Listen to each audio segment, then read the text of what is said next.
গল্পের প্রয়োজনে যতটুকু দরকার ছিল ততটুকুই, বাট বরবাদের থেকে বেশি। মানে ব্লাস্ট। রাক্ষস একটা পয়সা শুরু সিনেমা, দর্শক প্রতিক্রিয়া হিউজ, টুইস্ট আসছে গল্পের 4 থেকে 5 জায়গায়। আমার মনে হয় না কেউ 1 সেকেন্ডের জন্য বোরিং হবে সিনেমা হলে।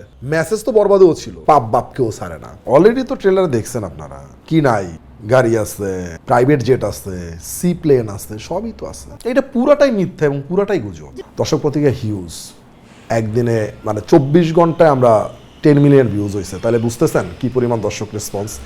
মানে ব্লাস্ট।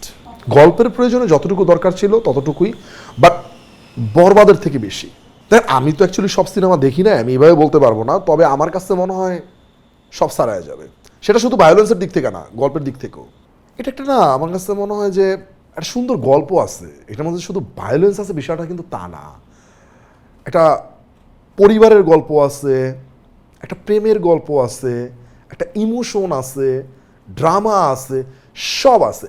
ইনফ্যাক্ট ধরেন এই টাইপের গল্পতে খুব বেশি ধরেন সারপ্রাইজ থাকে না, গল্প অনেক সারপ্রাইজ আছে। মানে আপনি যা ভাববেন একটা সিকোয়েন্স দেখার পরে যে পরের সিকোয়েন্সটা এরকম হবে, আপনি আপনার ভাবনাকে এটা চেঞ্জ করে ফেলবে। এরকম ধরেন টুইস্ট আসছে গল্পের 4 থেকে 5 জায়গায়, আপনি ধরে নেবেন এটা কিন্তু হবে আরেকটা। আমার কাছে মনে হয়, আমি অনেকবার বলছি যে রাক্ষস এমন একটা সিনেমা যেটা হচ্ছে পয়সা উসুল সিনেমা। আপনার পয়সা একদম উসুল হবে, আমি এটা হলফ করে বলতে পারি। আর আমার মনে হয় না কেউ 1 সেকেন্ডের জন্য বোরিং হবে সিনেমা হলে। মেসেজ তো বরবাদেও ছিল, বিশাল একটা মেসেজ ছিল যে আসলে পাপ বাপ কেউ ছাড়ে না। অবশ্যই এটার মধ্যে একটা মেসেজ আছে। বরবাদে যেমন চরিত্রের প্রয়োজনে ইদিকাকে নেওয়া হয়েছে, রাক্ষসীয় চরিত্রের প্রয়োজনে সুস্মিতাকে নেওয়া হয়েছে।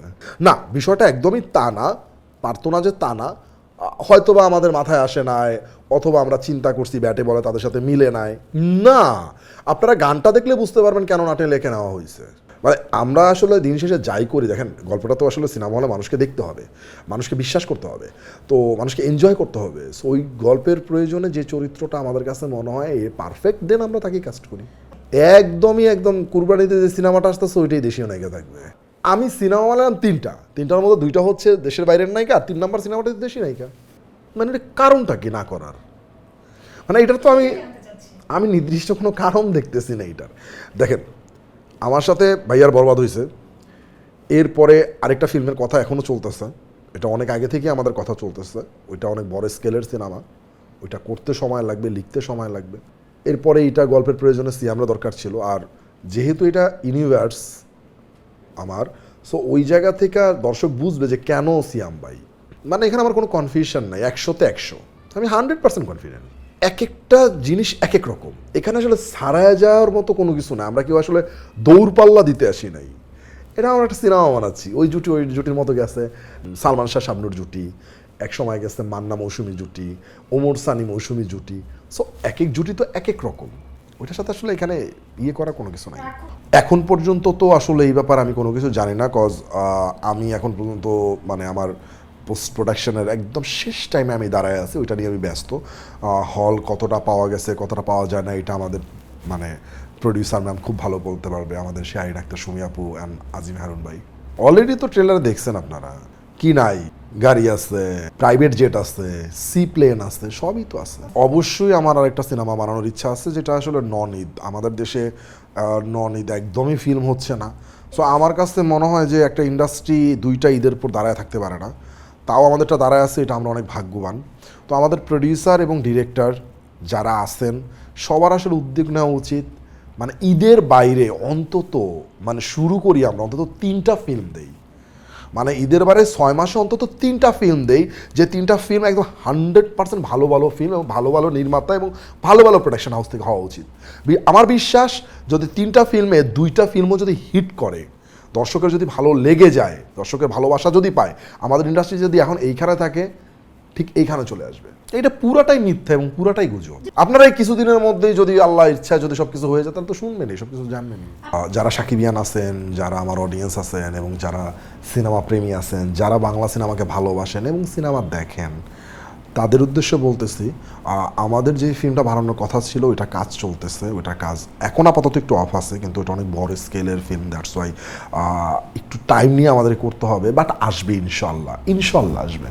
দেখেন, বাজেটের বিষয়টা আমার জব না, এটা আমি জানি না, আমি প্রডিউসার না, এইটা আসলে প্রডিউসাররাই জানে। আমি বরবাদের সময় আমি বলতে পারি নাই কখনো, এখন তো আরও বলতে পারবো না, কজ এখন পর্যন্ত তো সিনেমাটা একদম শেষ হয় নাই।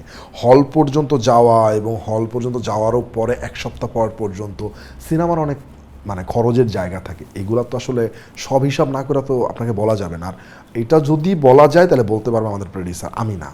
দুজনের সাথে দুর্দান্ত, দারুণ দারুণ দারুণ দারুণ দারুণ। সাকিব ভাইয়ের ব্যাপারটা হয়েছে কি, উনি তো 25 বছর পর্যন্ত কাজ করতেছে। উনি ধরেন ফ্লোরে পাড়া দেওয়ার সাথে সাথেই সব কিছু উনি হিসাব মিলায় ফেলে। আর সিয়ামের ব্যাপারটা হয়েছে তো, ওর তো 25 বছরের ক্যারিয়ার না। ও ধরেন ফ্লোরে পাড়া দেওয়ার পরে হয়তো বা 1 মিনিট 2 মিনিট ভাবতে হয় যে আসলে কি হতে যাচ্ছে, কি হবে এই। আর দুইজনই খুবই হেল্পফুল। যেমন সাকিব ভাইয়ের অবদান তো আসলে আমি অস্বীকার করতে পারবো না, অস্বীকার করার কোনো জায়গাও আমার নাই। আমি একটা নতুন ফিল্ম মেকার, সে আমার কাঁধে হাত রাইখা যেভাবে আমাকে পথ চলা শিখাইছে, যেভাবে পথটা চলছে আমার সাথে, এইটা তো আসলে আমি ভুলতে পারবো না কখনোই। অ্যাট দ্য সেম টাইম আমার সেকেন্ড ফিল্ম যখন আমি করতে আসি, সিয়াম আমাকে অনেক হেল্প করছে, অনেক। প্রত্যাহার করেন বিষয়টা এরকম না, ধরেন রাক্ষসে তো অনেকের সাথে আমাদের কথাবার্তা হয়েছে, অনেকেরই করার কথা ছিল। সো শুধু একা সাবিলার কথা বললে চলবে না, তাহলে অনেকের নামই বলতে হবে। সো ফাইনালি যে করছে আমরা তো তার ব্যাপারে কথা বললামই। তা আমি আমাকে হারাবো, আমি আমাকে জেতাবো, আমার নিজের সাথে নিজের যে কম্পিটিশনটা আছে, ডেফিনেটলি আমি চাই যে বরবাদের থেকে বিজনেস ভালো করুক, তাহলে একটা প্রডিউসার আবার ইনভেস্ট করার সাহস পাবে। সেই প্রডিউসারের দেখা দেখি আরও 10টা প্রডিউসার ইনভেস্ট করার সাহস পাবে। সেটা যে শুধু বরবাদ রাক্ষস বিষয়টা তা না, এটা প্রিন্সও করতে পারে, তাতেও আমি খুশি। সেটা দমও করতে পারে, সেটা রাফি ভাইয়ের প্রেশার কুকারও করতে পারে, যে কোনো ফিল্ম সারায় যাক বরবাদকে। না, আমার প্রত্যাশা তো অবশ্যই ভিন্ন ছিল। বিজনেস করবে, আমার বাপ বিজনেস করতো, তো সবসময় সবাই চিন্তা করতে আমি বিজনেসই করবো, এরকমই চাওয়া ছিল। কিন্তু আমার নির্মাণ করতে ভালো লাগে। দেখেন, সৃষ্টিশীল কাজ। আমি একটা সিনেমার স্ক্রিপ্ট যখন লিখি, অনেকগুলো চরিত্রের জন্ম হয়, এই চরিত্রগুলোকে আমি একটা পয়েন্টে ক্যামেরার মাধ্যমে রূপ ধারণ করি। তো এইটা আসলে খুবই আনন্দদায়ক। আমার কাছে মনে হয়েছে আমি একদম রাইট টাইমে পা রাখছি দেখেই ধরেন বরবাদ আল্লাহর অশেষ রহমতে, আপনাদের সবার সাপোর্টে, দর্শকের ভালোবাসায় বরবাদ আজকে বাংলাদেশের অন্যতম হিট সিনেমা। স্মুথলি তো আসলে পৃথিবীতে আপনি কোনো কাজই করতে পারবেন না, আপনার চলতি পথে কোনো না কোনো বাধা থাকবে, কোনো না কোনো জায়গায় হোঁচট খাবেন। তো আমার লাইফে এরকম বহুবার হয়েছে, কিন্তু আমার কোনো এরকম মনে হয় না যে আমি এখানে আর কাজ করবো না। দেখেন, সিনেমা হলের সংকট সবচেয়ে বড় সংকট। আমাদের দেশে যে কটা সিনেমা হল আছে, এটা আসলে আমাদের জন্য খুবই দুঃখজনক। আমাদের হল বাড়াতে হবে। আর হল বাড়ানোর জন্য যে কোশ্চেনটা আপনি করলেন, সেটা আমার কাছে মনে হয় হলের পরিবেশ, টিকিটিং সিস্টেম, আর এগুলার বাইরে সবচেয়ে বড় জিনিস যেটা, সেটা হচ্ছে ঈদের বাইরে ফিল্ম দিতে হবে, নন ঈদ সিনেমা বানাইতে হবে, এবং খুবই ভালো ভালো সিনেমা বানাইতে হবে, এবং এই সিনেমাগুলোর খুব ভালো মার্কেটিং করতে হবে, এবং সিনেমাগুলো দর্শকের কাছে পৌঁছায় দিতে হবে, যাতে দর্শক সিনেমা হলে এসে সিনেমাগুলো দেখে, এবং সিনেমাটা পয়সা উসুল সিনেমা হয়, দিন শেষে তারা যাতে একটা এন্টারটেন হয়। তাইলে হবে কি, এই যে সিনেমা দেখার যে অভ্যাস মানুষের মধ্যে কাজ করবে, এবং হল মালিকরা সাহস পাবে যে শুধুমাত্র তো 2 ঈদ না, আমাদের দেশে তো ফিল্ম চলতেছে, দেন আপনার আস্তে আস্তে আস্তে আস্তে সিনেমা হল বাড়া শুরু করবে। যদি প্রথমটাও তো সবাই মনে করছিল যে এরকম কোনো কিছু না, তো পরবর্তীতে কি জানা গেছে, এটা গুঞ্জন। আমি বলছি পরবর্তীতে যেটা জানা গেছে দিঘির সাথে, সেটা গুঞ্জন। এইবারও যেটা জানা যাচ্ছে সেটা আপনারা গুঞ্জন হিসাবে ধরে নেন। আমাদের দেশের বিনোদনের সব থেকে বড় মাধ্যম সিনেমা। এটা যুগ যুগ ধরেই প্রত্যেকটা দেশেরই সবচেয়ে বড় মাধ্যম হয় সিনেমা। আপনারা সিনেমা যদি দেখেন, তাহলে আমরা সিনেমা বানাতে সাহস পাবো, এবং আমরা বিশ্বাস করি যে আমাদের দেশে যেই ফিল্মগুলো হচ্ছে, প্রত্যেকটা ফিল্ম খুব উপভোগ্য ফিল্ম। আপনারা অবশ্যই এন্টারটেন পাবেন। আপনারা সিনেমা হলে গিয়ে অবশ্যই টিকিট কেটে সিনেমা দেখবেন এবং সবাইকে জানাবেন। বিশেষ করে আমি যদি আমার ফিল্মের কথা বলি, রাক্ষস একটা পয়সা উসুল সিনেমা। আপনারা অবশ্যই রাক্ষস দেখবেন, এবং দেখার পরে যদি ভালো লাগে, আপনার ভাই, বন্ধু, ব্রাদার, যাই বলি না কেন, যারাই আছে সবাইকে একটু সিনেমাটার কথা বলবেন যে আপনার ভালো লাগছে। তাহলে আপনার যারা বন্ধুবান্ধব আছে তারাও সিনেমাটা দেখতে যাবে, আর এভাবেই আমাদের বাংলা ফিল্ম ইন্ডাস্ট্রি আগায় যাবে। সবাইকে ঈদ মোবারক, অগ্রিম। সবাই রাক্ষস দেখতে যাবেন।